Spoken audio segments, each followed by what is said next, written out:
మనదేనా ప్రభుత్వం పనిచేసేది. నేను కూడా కష్టపడుతున్నా చూస్తున్నాగా. ఏ పేరు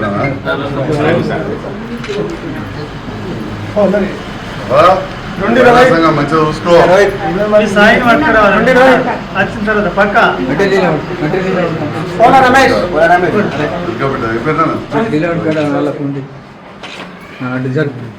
రాజన్న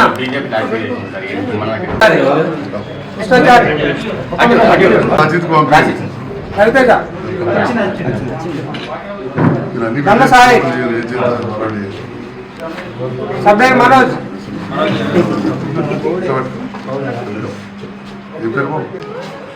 మన ఈరోజు బీఆర్ఎస్ పార్టీలో యువతకు అందరికి కూడా స్వాగతం.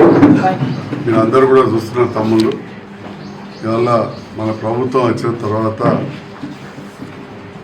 ఎన్నో సంక్షేమ పథకాలు అభివృద్ధి కార్యక్రమాలు నడుస్తున్నాయి. 30-40 ఏళ్ళు కూడా ఉన్నారు.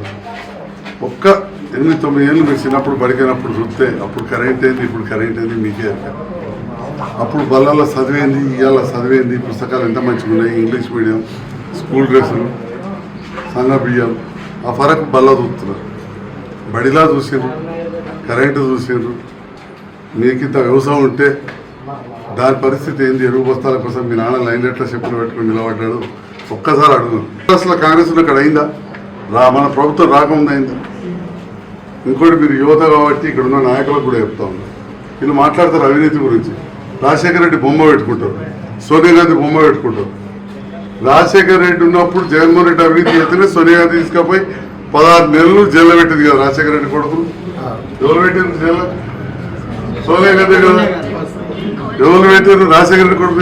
అంటే రాజశేఖర రెడ్డి అవినీతి చేస్తేనే కదా తండ్రి అయితే కొడుకు అయితే.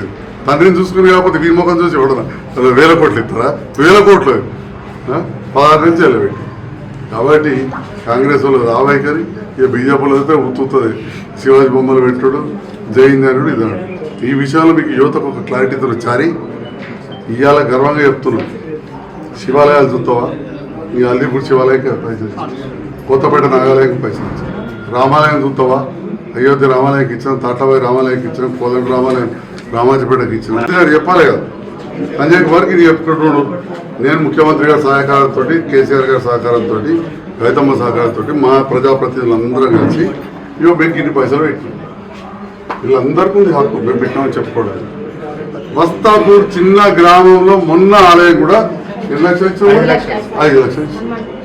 చిన్న గ్రామాలయం మొన్న వీళ్ళ దగ్గర శ్రీకృష్ణ ఆలయం ఇచ్చాం. 30 లక్షలు ఇస్తాం ఆలయం. ఆంజనేయ స్వామి గుడికి 55 లక్షలు ఇచ్చాం. చూస్తే కనబడుతుంది అక్కడ షాప్స్. ఈ రకంగా ప్రతి దాంట్లో కూడా దుర్గామాత టెంపుల్ 20 లక్షలు పెట్టి సీసీ రోడ్ ఎత్తాం. నిన్న ఇటుకాల కాడ కాంగ్రెస్లోకి వెళ్ళి మళ్ళీ అంటే మళ్ళీ చెప్పినప్పుడు మళ్ళీ ఏం చెప్తారు? ఇక గాలే పాత కాంగ్రెస్ వల్ల బీజేపీలో కానీ బీజేపీ వల్ల మళ్ళీ కాంగ్రెస్. నేను ఇటుకాల కాడ జరిగిన ఓలో అనుకున్నారు పుస్తకాన్ని. వీళ్ళే అంతకుముందు జీవారెడ్డి నా మీద ఓడిపోయినప్పుడు ఎవరైతే ఉండరో ఆ జలంధర్ రెడ్డి వాళ్ళంతా బీజేపీలోకి వెళ్ళారు. ఇప్పుడు గాలేకి ఇళ్ళకి వచ్చిన తప్ప మనలో ఓలే.